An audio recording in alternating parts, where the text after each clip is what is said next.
Okay, Filipino Reaction, nandito na naman tayo mga kaibigan. Ito na ang mainit-init na balita. Ngayong araw na ito, puganting Chinese na naaresto sa bahay na may kaugnayan kay Harry Roque ay question. Ito na. Sa listahan din ng Interpol ang isang puganting Chinese na naaresto sa bahay na may kaugnayan kay Attorney Harry Roque.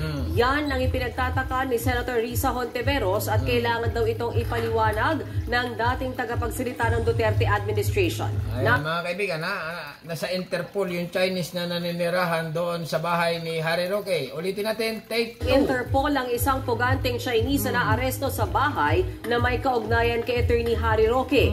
Yan ang ipinagtataka ni Senator Risa Hontiveros at kailangan daw itong ipaliwanag ng dating tagapagsalita ng Duterte administration. Nasa frontline ng balitang yan, si Camille Samonte.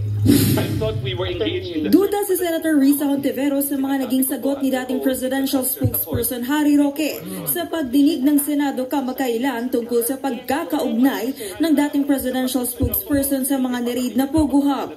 Kabilang sa kine-question ni Hontiveros ang pagkakaaresto ng dalawang Chinese sa bahay sa Tuba, Benguet na sinasabing pagmamay-ari raw ni Roque. Bagay na nauna nang itinanggi ni Roque. Talaga naman, etong si Harry Roque natanggi pa. Bistado na mga kaibigan, ha? Bistado na. Si Harry Roque ay natanggi pa. Continue lang. Isa kasi sa kanila na si Sun Liming. Pugante pala sa China.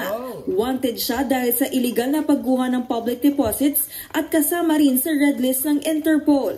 So, di ba, magtataka ka na sa lahat ba naman ng mga bahay na pwedeng taguan ni Sun Liming, ang napili pa niya ay yung talagang bahay dun sa Tuba, Benguet na kinikilala ng marami at dumaraming tao na si Attorney Roque. Talaga naman ito si Harry Roque. Ibig sabihin talaga nito ni tama si Senadora Risa eh. Dami-daming bahay doon pa ng itlog doon sa bahay niya. Di ba? Sa bahay ni Harry Roque.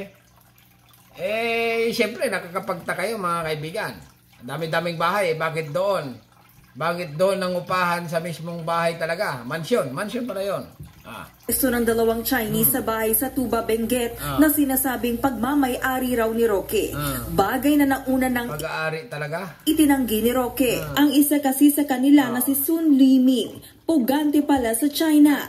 Wanted siya dahil sa illegal na pagguha ng public deposits at kasama rin sa red list ng Interpol. Ito na nakakapagtaka dito. Bakit mga kriminal na Chinese nakakapalabas-pasok sa Pilipinas? Hindi ba na-check ng immigration yan? Kung ito ay wanted dito sa China, wanted sa Malaysia, wanted sa Indonesia. O bakit nakakapasok sa Pilipinas yung mga taong ito? Hindi lang Chinese, pati yung mga ibang lahi na rin. Siguro may lagay, di ba? Alam na. So, di ba, magtataka ka na sa lahat ba naman ng mga bahay na pwedeng taguan ni Sun Liming, ang napili pa niya ay yung talagang bahay dun sa Tuba, Benguet na kinikilala ng marami at dumaraming tao na si Attorney Roque. Senadora, ako nasasagot sa iyo. Si Harry Roque ay protector yan ng mga Chinese. Confirm. Hindi rin naniniwala ang senador nang itanggi ni Roque na nag-aabogado siya ng anumang Pogo company, lalo't kasama raw si Roque sa organizational chart ng niraid na Lucky South 99. Nako, ay kasama. Diyos mio, Marimara. Harry Roque, anong masasabi mo dito? Bistado ka na ng buong Pilipinas ngayon. Nagtataka sa iyong lagi ka na lang daw involved. Laging involved. OMG. Kaya naman gustong ipatawag ulit ng senadora si Roque sa susunod na hearing. Ang tanong dito, ito kaya ay halimbawa mapatunayan si Harry Roque ay nagkasala at involved sa mga pugo-pugo, makukulong kaya ito? Baka ala Laila de Lima na ito, makulong ng 2 taon. Parang rin lang dito. Yung si mga senador na nakukulong ng ilang taon ay laya na. Huwag naman sana matulad dito doon. Sana ay makulong na mahaba-haba. Mga 50 years. Di ba? Doon na ito tatanda. So, kung makukulong. Hindi simpleng pag-aabogado sa simpleng kliyente ito, pero highly suspect na kliyente na naging scene of the crime nga ng iba't ibang Pogo-related crimes. Bukod kay Roque, isa rin sa mga iniimbestigahan sa Senado ang pagkakaugnay ni suspended Bamban Tarlac Mayor Alice Go sa illegal na pogo sa kanyang bayan. Nako, isa pa ito. Si Alice Go, nakatago na. Sumama na kay Kubuloy. Itong mga kaibigan, si Alice Go ay hindi nag-attend sa hearing dahil nga tumago na, natakot na. Marami nagsasabi, baka nasa China na. Wala na sa Pilipinas. Wala na sa farm. Yes, Your Honor, lumaki po ako sa farm. Wala na po sa farm. Sabi nila. Kaya ito ay yung hearing dito sa mga ng mga senador ay laging wala ito, absent lagi ito kasi nga wala. Pati ang kanyang tunay na pagkatao. Kanina, inanunsyo ni COMELEC Chairman George Garcia na si Mayor Go ay isa talagang Chinese at ang totoong pangalan ay Go Waping. Nagtugma kasi ang fingerprint ng alkalde na nasa voting records ng munisipyo ng Bamban sa fingerprints ng Chinese na si Go Waping. Base yan sa 7 pahinang report ng investigation panel. Nako, ay ibig sabihin talagang niloko nito mga taga-Bamban. Ni Alice Go. Ay tumakbo ng mayor, pakilala ng Pilipino siya.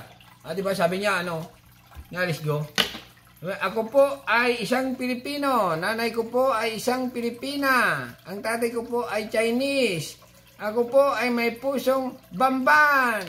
Diba yan nag-trending? Pagkatapos, Your Honor, lumaki pa ako sa farm. Your Honor, hindi ko na po alam. Alintik na buhay ito. Diyos niyo, Alice Go, ay lumabas ka na. Huwag mong pahirapan ang sarili mo. Huwag mong pahirapan ang pulis ng Pilipinas na ikaw ay hanapin. Kung nasa Pilipinas ka man, ay humarap ka na sa Senado at magpaliwanag. Kung ikaw talaga yung tunay na Pilipino, ay ilabas mo ang nanay mo. Sabihin mo si nanay mo, ay nanay, lumabas ka na. Ay kung hindi, yun lamang. Tumago ka na nga. Lahat po yan, pare-pareho at iisang tao lamang ang may-ari ng mga fingerprints na ito. Una na rin itong kinumpirma ng National Bureau of Investigation base sa fingerprints ng 2 Go sa kanilang records. Dahil dito, inirekomenda ng COMELEC ang pagsasampa ng reklamo laban kay Go dahil sa material misrepresentation sa kanyang Certificate of Candidacy noong siya'y tumakbo.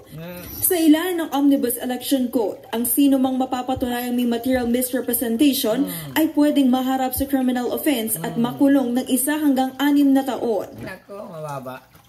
Pansit kay Alinggo ito. 1 taon lang pala ang kulong, kinasuhan nyo pa. Huwag nyo nakasuhan niya ng ganyan. Kasi 1 taon lang din kulong eh. Baka kapiyansa lang yan. Kasuhan nyo yung medyo matagal-tagal. Hindi nagkomento si Garcia sa magiging epekto ng... Bakit 1 taon lang kulong? 6 na buwan hanggang 1 taon. Ay magagawan pa ng paraan yan, 6 na buwan. Diba? Nako. Ang bagong revelasyong ito sakaling may planong tumakbo ulit si Go.